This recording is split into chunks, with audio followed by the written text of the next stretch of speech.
미국과 이란의 3차 핵 협상이 소득 없이 끝난 직후 미국과 이스라엘이 전격적으로 이란 수도 테헤란을 공습했습니다. 트럼프 대통령은 이란에서 중대한 전투가 시작됐다고 공식 발표했습니다. 중동의 위기감이 최고조에 이른 가운데 이란이 보복에 나설지도 주목되고 있습니다. 국제부 기자 연결합니다. 유투권 기자, 트럼프 미국 대통령이 이란 공습 작전을 공식적으로 발표했죠? 네, 그렇습니다. 우리 시각으로 오후 4시 반쯤이었습니다. 자신의 SNS를 통해서 공식 발표했습니다. 테헤란이 공습을 받고 1시간 10분쯤이 지난 시점이었는데요. 트럼프 대통령은 사전에 녹화한 담화를 통해서 조금 전 이란에서 중대한 전투작전이 시작됐다고 밝혔습니다. 그러면서 이번 작전의 목표는 이란 정권의 위협을 제거해 미국 국민을 보호하는 것이라고 주장했습니다. 또 이란 정권이 핵 프로그램 재건을 시도했지만 절대로 핵무기 보유를 용납할 수 없다고 강조했습니다. 또 이란 국민에겐 정부를 장악하라고 호소했습니다. 트럼프 대통령의 발표 일부를 직접 들어보시겠습니다. A short time ago, the United States military began major combat operations in Iran. Our objective is to defend the American people by eliminating imminent threats from the Iranian regime, a vicious group of very hard, terrible people. Its menacing activities directly endanger the United States, our troops, our bases overseas, and our allies throughout the world. 네, 앞서 이스라엘 국방부의 발표도 있었습니다. 공습 직후에 이란에 대한 예방적 미사일 공격을 감행했다고 발표했습니다. 또 익명의 이스라엘 국방부 관리는 수개월 전부터 이번 공습을 계획했고 공습 날짜는 일주일 전쯤에 결정했다고 밝혔습니다. 동시에 미국과 사전에 이번 작전을 조율했다고 확인했습니다. 하지만 구체적인 공습 경로 그리고 목표 등은 언급하지 않았습니다. 네, 이스라엘의 전격적인 공습에 맞서 이란이 보복에 나선 것으로 보인다면서요. 이렇게 되면 전면전의 위기가 커지는 거죠? 네, 조금 전에 공식적인 발표가 나왔습니다. 이란 이슬람 혁명 수비대가 발표한 건데요. 이스라엘을 향해서 미사일과 드론을 발사했다. 그러니까 공격을 시작했다고 공식적으로 확인했습니다. 앞서서 그 이스라엘 군 쪽에서도 관련한 반응이 나왔습니다. 이스라엘 군은 성명을 통해서 이란이 발사한 미사일을 포착했고 이에 따라서 방공망을 가동해서 요격을 시도하고 있다고 덧붙였습니다.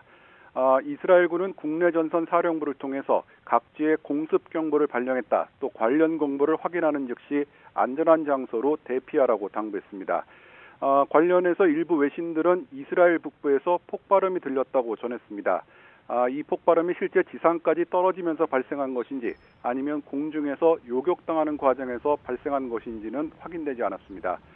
이란은 공습을 받은 직후에 이란 영공을 폐쇄하기도 했는데요. 이란은 지금까지 미국이나 이스라엘이 군사적 공격을 감행할 경우 곧바로 보복에 나서겠다고 경고해왔습니다. 구체적으로 중동 전역에 배치된 미군 전력 그리고 이스라엘을 미사일로 타격하겠다고 밝혔는데요.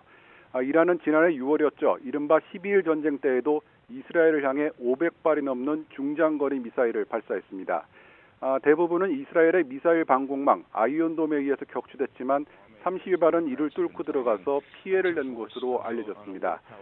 이란이 이스라엘을 넘어 미국을 정면으로 타격하려고 시도할 경우 중동 정세는 최악의 상황으로 치닫게 될 것으로 보입니다. 네, 뿐만 아니라 이스라엘과 미국이 추가적인 공격에 나설 가능성도 큰 것 같은데요. 어떻게 보세요?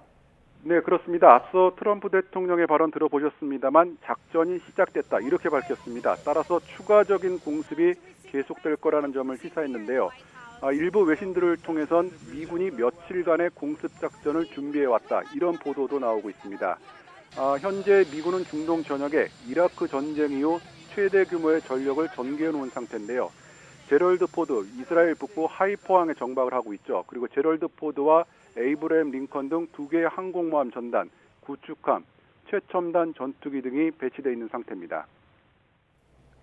네, 앞서 이란 수도 테헤란을 겨냥해 전격적으로 공습이 이뤄졌는데요. 관련된 소식도 전해주시죠. 네, 현지 시각으로 토요일 오전 8시 15분쯤이었습니다. 이란의 수도 테헤란 중심부가 여러 발의 미사일 공격을 받았습니다. 공습 규모는 아직 알려지지 않고 있는데요. 일단 이란 관련 언론들은 미사일 7발이 동원됐다고 전했습니다. 목격자들은 그 테헤란 중심부에서 커다란 폭발음이 울리고 큰 연기가 솟아올랐다고 전했습니다. 지금 관련된 영상을 좀 뒤늦게 들어왔습니다만 지금 보고 계신데요. 공습 지점 인근에 있던 시민들은 긴급히 대피한 것으로 알려졌습니다. 또 그 황급히 피난길에 오른 일부 시민들이 있고 이런 시민들이 주유소로 몰리고 있다는 소식도 전해지고 있습니다. AP통신은 이번 공습으로 하메네이 이란 최고 지도자 집무실 근처도 타격을 받았다고 타전했습니다. 이에 따라서 일단 이번 공습의 표적 가운데 하나가 하메네이 최고 지도자였던 것으로 추정되는데요. 다만 그 로이터 통신은 하메네이 최고 지도자가 테헤란이 아닌 안전한 곳에 있다고 전했습니다.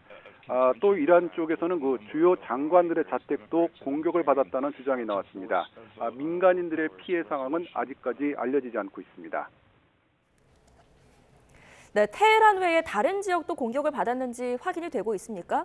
네, 일단은 가능성은 높습니다만 아직 공식적인 발표는 나오지 않고 있습니다. 조금 전 중국 신화통신에 따르면 이란 남부의 해안 도시 부쉐르도 공격을 받았다고 전했습니다. 부쉐르에는 원자력 발전소가 있는데요.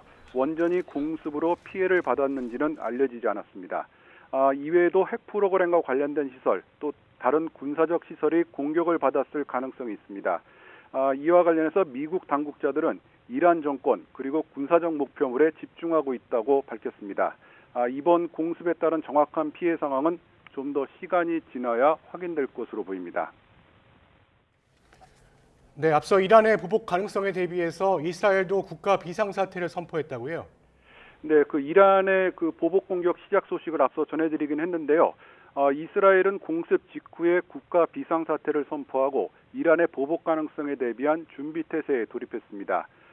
이스라엘 국방부는 이란의 보복 미사일 발사 가능성에 대비해 전국에 사전 공습 경보를 발령했다고 밝혔습니다. 이에 따라 이스라엘 전역에는 공습 사이렌이 울렸고요. 또 이스라엘 영공을 폐쇄하고 민간 항공기의 경유를 금지했습니다. 또 전국의 모든 사업장은 일시 폐쇄됐고 학교에는 휴교령이 내려졌습니다. 네, 그런데 미국과 이란이 3차 핵 협상에서 합의를 끌어내지는 못했지만 추가적인 협상을 약속한 상태였잖아요. 그런 만큼 이번 공습이 의외로 받아들여지는데 어떻게 보십니까? 네, 비슷한 시각이 많은 것 같습니다. 제네바에서 열렸었죠. 미국과 이란의 3차 협상은 역시 그 우라늄 농축 문제를 둘러싼 이견으로 합의점을 찾지 못했습니다. 하지만 그 회담 직후에 이란 측에선 양측 모두 협상 타결에 진지한 태도였다. 이런 평가가 나왔고요. 트럼프 미국 대통령도 어제까지만 해도 불만족스럽다는 반응을 보였지만 그래도 추가 협상을 해보겠다는 의지를 보였습니다. 이에 따라서 다음 주에 그 국제원자력기구 IAEA 본부가 있는 오스트리아 빈에서 4차 협상을 열기로 합의한 상태였습니다. 또 중재 역할을 자처한 IAEA도 다음 주에 별도로 이란 측 전문가들과 만날 예정이었습니다. 하지만 이스라엘의 공습 그리고 이에 따른 그 이란의 보복으로 핵 협상은 다시 파국 위기를 맞게 됐는데요. 동시에 중동 정세는 한 치 앞도 내다볼 수 없는 희게 제로의 상태로 접어들었습니다. 지금까지 국제부에서 YTN 유튜건입니다.